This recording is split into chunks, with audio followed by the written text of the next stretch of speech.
When Ethan Rowe first walked into his own office atop a tower in downtown Austin, he felt nothing. No satisfaction, no pride, not even a little excitement. Just a familiar silence that smelled of chair leather, server ozone, and antiseptic sterility. Millionaire, a company born from blueprints on an old tablet, was now at the forefront of neural interface technology. It knew how to link brain to machine, feelings to algorithms, impulses to actions. Everything around him obeyed the code. Except for himself. Ethan was used to this world, a world of predictability and precision. Every morning began at 5. Waking up, a cup of coffee, monitoring the night's reports, a short review of the technical tapes, then the car in which he rode alone, and the office, where only systems awaited him. The people in his life were present at a distance. Even his assistant, Kira, worked from Seattle and communicated with him exclusively through an encrypted channel. He wasn't unsociable in the usual sense, he was simply too rational to need anyone. The path to this pinnacle had not been easy. Ethan's childhood was spent in the suburbs of Jackson, Mississippi. A house with a sagging porch, his mother a grocery store clerk, his father an electrician who disappeared one day without explanation. Ethan had a younger brother, Sam, and he was the part of life that Ethan could never replace again. Sam was lighter, livelier, more open-minded. He knew how to dream. But one day the dreams ended. An accident in an old garage, a makeshift rig, a broken cable, a flash and no more Sam. Ethan shut down. All that was left was trying to figure out how the world worked and not make another mistake. That was the idea on which Millionaire had grown. Ethan was now 38. He was in great shape, his suits fit flawlessly, and his thoughts were clear and ruthless. He led the company with surgical precision, allowing himself no weakness or spontaneity. All decisions were made on the basis of analysis. Even his social appearances were calculated. Conferences, technology forums, the occasional video link interview. He never showed up at social gatherings. Never took anyone out with him. Rumors ranged from genius autistic to digital monk. Ethan didn't comment. He just worked. One afternoon, in the midst of routine presentations and internal briefings, an email arrived with a personalized stamp. The sender was James Colton, an old friend of his father's. A venture capitalist, an almost mythical figure, a man who, back in the 90s, could see potential in basements with soldering irons. Colton hadn't invested in projects for a long time. He said that technology had become too disconnected from people. But Millionaire interested him. He wanted to meet. Not at a conference, not in an office. At a private dinner at his house on the outskirts of Austin. Where everything was the same, the wine cellar, the fireplace, the live music. There was one line in the letter that alarmed Ethan the most. Bring someone close to you. It's important for me to see who you share your time with outside of work. I choose my people with my heart. Ethan reread that sentence 3 times. At first he thought it was just Colton's subtlety, a manifestation of his old-fashioned principles. But the longer he stared at the screen, the clearer it became. It was a condition. Not a request, not a wish. Colton didn't do casual wording. Except that Ethan had no one. No wife, no girlfriend, not even the occasional romantic story that could be passed off as something serious. His life had been scrubbed clean of unnecessary connections. He didn't believe in the necessity of partnership. Every contact, in his experience, turned into vulnerability sooner or later. Openness was a mistake. Trust was a scarce resource. He didn't know how and didn't want to share himself. That evening he went out on the roof of the building. The wind tugged his tie, the glass facades reflected the lights of the city, flickering like neural impulses. He thought, what if he didn't go? Refuse the meeting? But an inner voice, the same one that had once told him to assemble the first prototype from an old player and a light bulb, whispered, no. This meeting could change the course of the company. Colton's investment isn't just money. It's a mark of quality, trust, access to closed circles. He went back to the office and called Kira. Said one thing, I need a woman. Immediately. One night. No, not that. For dinner. With Colton. She was silent for a few seconds. Then she asked, formality or impression? Ethan didn't know what to answer for the first time in a long time. On his laptop screen, the cursor blinked in a blank field of notes. Ethan Rowe, the man who could connect mind to machine, couldn't think of anyone to hold his hand to show he had any. It was a sweltering night in Austin, with a faint smell of ozone in the air and neon reflections on the damp asphalt. Ethan didn't like overnight trips, but it was impossible to stay home that night. His thoughts swirled around one line from Colton's letter like an annoying mosquito dash, bring someone close. Close. There wasn't a single person in his entourage he could call that. Not a single one who wasn't either under contract or out of personal. He felt suddenly not like a genius but an empty shell, efficient, strong but lonely. The car turned toward the university campus. This is where it all began years ago. Here he'd first spoken at a student conference. Here he'd shown a prototype interface assembled with grants and coffee to the faculty. Everything was different now. Even the sign for the 24-hour pharmacy glowed differently than it had before. But that's where he was headed.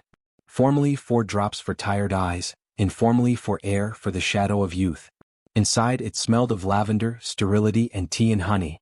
The shelves were neat, the music played softly. He was walking along the display cases, hardly looking at the packages, when a voice from the cash register interrupted his musings. "Good evening. Need any help?" He turned and saw her for the first time. A girl in a uniform coat and with dark hair gathered into a ponytail. The name on her badge was Lily Grant. Voice reserved, even, but with some underlying warmth. She didn't play up affability, she was like that. He replied that he was looking for drops, and she gently pointed him to the correct department. At that time an elderly woman approached her, confused, holding 2 different vials and asking which one wouldn't cause pressure. Lily was not annoyed. She bent down, looked into the old woman's eyes, listened, and even offered her a glass of water. After a couple minutes she left, thanking her. Then a student came to the register with a backpack and confused words that he had forgotten why he had come. Lily patiently helped him remember. Ethan stood and watched her manage the chaos calmly, without pathos, as if this was her personal territory and everyone here should be fine. When she turned back to him, he suddenly asked, "Do you always work the night shift?" Lily smiled faintly. "There are fewer people at night. And more time to study between clients." He nodded, not knowing why he was continuing the conversation. This was all out of his script. He wasn't good at being spontaneous. But suddenly he thought, what if? He explained the dinner situation without going into details. Said he needed someone to play the role of companion, briefly, just for one night. A formality but an important one. His voice remained calm, but inside everything clenched. He realized how absurd it sounded. For the first time in his life he was asking for something that couldn't be automated. Lily remained silent. Not because she was shocked but because she thought she was. He saw her gaze grow serious. "How much will you pay?" Quietly, almost without intonation.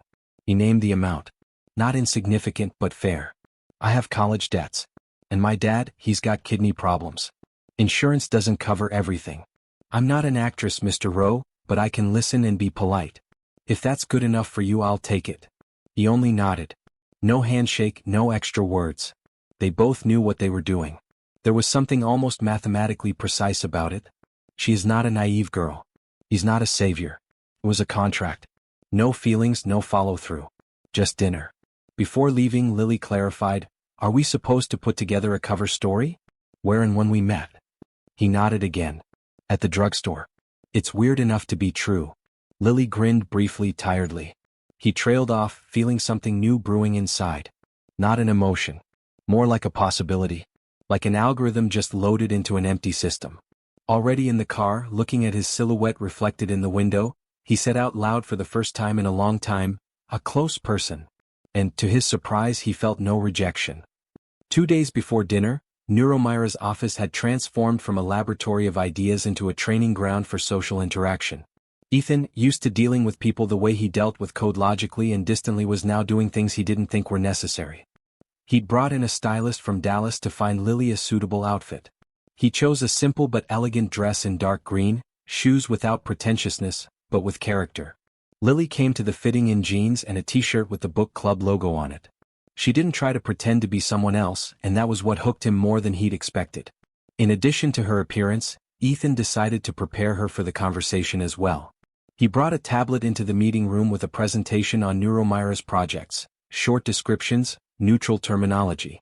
Lily listened attentively, sometimes asking questions that made him stop and explain more simply. "So you're building bridges between mind and machine, but you also want them to be human?" She pronounced once, flipping through slides. It wasn't a question. It was an observation. And it surprised him. In between facts and dates, Lily would start talking about herself. Calmly, without demonstration. She was a student at the University of Texas in the Humanistic Neuropsychology program. She was interested in the boundaries between perception, language, and identity. She dreamed of writing essays, teaching, exploring how technology was changing the understanding of ourselves. Ethan caught himself wanting to listen further. Not because he needed to, but because it was vivid. Next to her, his empty office seemed more than just a place of work for the first time in a long time. When the day of dinner arrived, the sky over suburban Austin was clear, with a thin pink light on the horizon.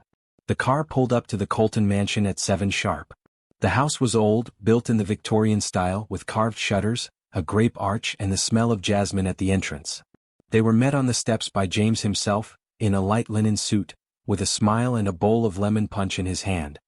His wife Deborah was beside him, a tall, delicate woman with her hair in a neat knot and a sapphire ring on her slender finger. She looked at Lily with slight but attentive interest. There was an atmosphere of semi-private ceremony at the table set in the conservatory. Dishes were served one after the other, no frills but with finesse. The wines were chosen with a hint of the old years, but the conversation was light. At first Ethan strained to follow every word, every intonation, but soon he realized Lily was doing a brilliant job. She wasn't playing a role, she was just being herself. Calm, sincere, appropriate. She laughed when it was appropriate, asked questions without crossing boundaries. She said she grew up in the South, that she loved old books and hated loud parties. Colton listened with interest and approval. His wife nodded, occasionally asking about her studies or her views on the future. Lily said she was drawn to working with people, that she saw technology as a means rather than an end. After dessert, when the candles were halfway out, Colton leaned back in his chair and looked at Ethan and said, "You've changed. That's a good thing. And now you have someone around you that you're real with. I can see that. I'm going to invest in Neuromyra, Ethan. Not because of the numbers, but because you're finally no longer a machine." Ethan didn't know what to say. He nodded. And then he heard Deborah's voice addressing Lily, "You remind me of a girl. A long time ago. The same look. The same inner clarity." She fell silent, looking somewhere through Lily. "You know, I even feel like I've seen you somewhere before. But not in this life." Lily smiled slightly, not answering. It seemed to Ethan that her smile became a little strained. But only for a moment. He didn't pay it any mind.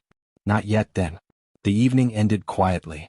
Colton shook hands, Deborah hugged Lily, calling her unexpected and wonderful in farewell. On the ride back in the car, Ethan looked out at the city through the glass, feeling a strange mixture of relief and anxiety. Everything had gone perfectly. But at the very end, in Deborah's tone, there was something. Something that chilled in his chest like an unspoken phrase in the night. After dinner at Colton's, everything changed. At first imperceptibly, almost fleetingly, but inexorably. The formality that had begun their arrangement dissolved into a series of chance meetings, off-duty phone calls, and warm conversations without purpose. Ethan, a man who lived by a schedule, had begun to insert Lily into his personal space not out of necessity but out of desire. He invited her to his office for no reason, left books on her doorstep, offered to meet her at a coffee shop where he'd been the only one drinking before. More and more often they found themselves alone together, on walks along the Colorado River, on a bench by the university fountain, in his apartment, where laughter had never sounded before. Lily was easy. She didn't demand, didn't intrude, didn't ask unnecessary questions. She was just there, like a flashlight in the dark, not blinding but allowing him to see a little farther. They read together, he scholarly articles, she essays by Joan Didion and Virginia Woolf. She shared stories about students dreaming of becoming therapists, about how she had an old laptop as a child on which she wrote letters to herself. He talked about early prototypes, about failures, about how his little brother Sam once stole a processor from him to build a smart speaker. It was a name he rarely heard. But next to Lily, it didn't cut it, it seemed to dissolve into thin air like the name of a favorite character. Ethan began to fear that this affection was an illusion, that he was confusing warmth with vulnerability again. But when he woke up in the morning and reached for the phone first thing to see if she'd texted, he realized, too late. He's already inside. It all came to an abrupt end. One night she didn't show up for a meeting. She just didn't show up. Didn't answer a text, didn't answer a call, didn't call back. Phones disconnected. No trace, no explanation. Ethan, at his usual pace, is used to solving things rationally. But this time the algorithms weren't working. Hours passed and he was already driving around Austin at night, checking every place he knew where Lily could have gone. By midnight he remembered, she'd once mentioned a trailer park south of town. That's where my dad lives if you want to know where my other life is. He hadn't asked questions then. Now he did. The trailer village was like a temporary shelter for those long tired of fighting. The light in one of the windows flickered. The door was ajar. Ethan entered without knocking. Inside smelled of medical supplies and old wood. A man sat in the corner, pale, unshaven-faced, covered with a blanket, with a blank stare. On the wall in front of him was chaos. Scraps of newspapers, photographs, printouts, red lines connecting items like some conspiracy show. And in the midst of it all, Ethan's name. And the headline, cut unevenly, Young Scientist Rowe under investigation for bioethics violations. Case dismissed. An old Millionaire logo, a photo of some kind of prototype. Below it is a portrait of Sam, the brother. Underneath in marker, not an accident. In the kitchen he found Lily. She was sitting with a cold ice pack pressed to her temple. When she saw him, she wasn't scared. She didn't cry. Just looked at him. "You shouldn't have come here," she said, almost in a whisper. He didn't say anything back. Didn't demand an explanation. He looked at her and something crumbled inside him. Lily explained smoothly. Her father, Michael Grant, had once been a research assistant to Ethan's father. Back then they had worked together on the first brain-to-device interface. Sam was present for one of the tests. Something went wrong. Officially, a short circuit. Unofficially, human intervention. Michael always assumed that Ethan knew more than he was letting on. And that Sam's death wasn't an accident, but a covered offense. Since then he'd lost his mind. Or rather, stopped being convenient. He was kicked out of the labs. All that was left was the obsession and Lily. "I didn't know you were the Rowe until I saw the logo in the elevator the first day," she said quietly. "And you didn't leave," he quipped. She nodded. "No. Because I wanted to see who you really are. And because I don't believe everything a man with delusions says." He left half an hour later, not saying whether he'd call again. Something stirred inside him that he hadn't felt since he'd closed the case on Sam. Suspicion. Not of her, of himself. What if she'd been there all along? Not by accident, but because she had to be? Not the girl from the drugstore, but someone who was on the trail? Ethan walked back into the empty apartment and stared at the turned-off phone for a long time. For the first time in years, he felt like a variable in someone else's equation rather than a creator. After that night, Ethan didn't sleep for almost 3 days. No calls, no messages. He didn't look for Lily, she hadn't disappeared, he'd withdrawn on his own. Instead, he'd shut himself away in his office, within walls of glass and metal, among servers, data, and silence. Inside hummed a need, not for an explanation, but for understanding. He wanted to know the truth. Not to judge, not to accuse, but to stop guessing. He started with the Millionaire archives, the ones he had access to as founder. He flipped through documents from 10 years ago, old grant applications, failure reports, personal letters from employees. I found one chain, the sender's address, m.grant@project-core.org. The recipient was G. Rowe, his father. The correspondence was dry, businesslike. But toward the end there were some disturbing notes. "I warned you that the workload was out of line. Having a minor on site is a violation of all protocols. If you don't stop this, I will quit and file a complaint." The last letter had no response. Sent 3 days before Sam's death. He froze, rereading the phrases over and over. The legend he'd heard from his father, that everything was an accident, that the equipment had failed, had suddenly cracked. It turned out Michael Grant wasn't the madman. He was someone who was trying to stop what was happening. Who may have lost because he just wasn't heard. And that's when things became different. If Lily's father was trying to protect her, then her coming was not an act of deception, but a quest. An answer he was afraid to know. He didn't call Lily. He just showed up. Same trailer, same faint light in the window. She opened the door immediately as if she'd been waiting. She let him in silently. On the table, a mug of unfinished tea and a thin notebook of notes. She sat without averting her gaze. "I've read it all," he said. Her shoulders shook, but she didn't look away. "He said you knew. That you were part of everything. I didn't believe it. But I couldn't just believe otherwise either. I followed you to see. To understand. To compare man and myth." Her voice was firm, but something else trembled in it, a vulnerability she'd long hidden. "I know now that you are not the man my father painted. You're different. Alive. Painful. Just like me." He didn't answer.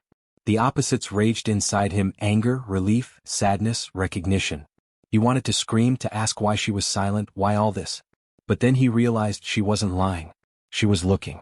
And in that moment, the anger was gone. Not right away, not easily, but it was gone.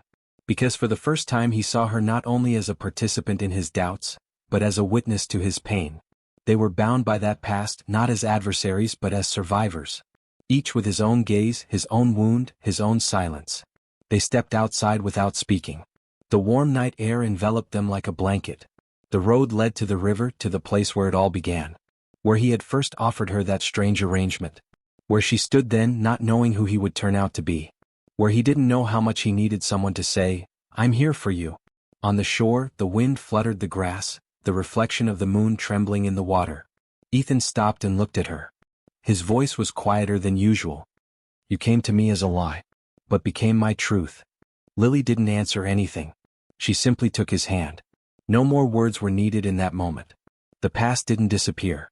It hadn't gotten any easier. But for the first time he wasn't carrying it alone. Now he had someone to share not only the future with, but the pain. Not as a memory, but as a foundation for a new life. Dear viewers, thank you for being with us. Subscribe to the channel, like us, and be sure to write in the comments what you think of this story. Don't forget to click on the bell, so you don't miss new interesting stories. See you soon.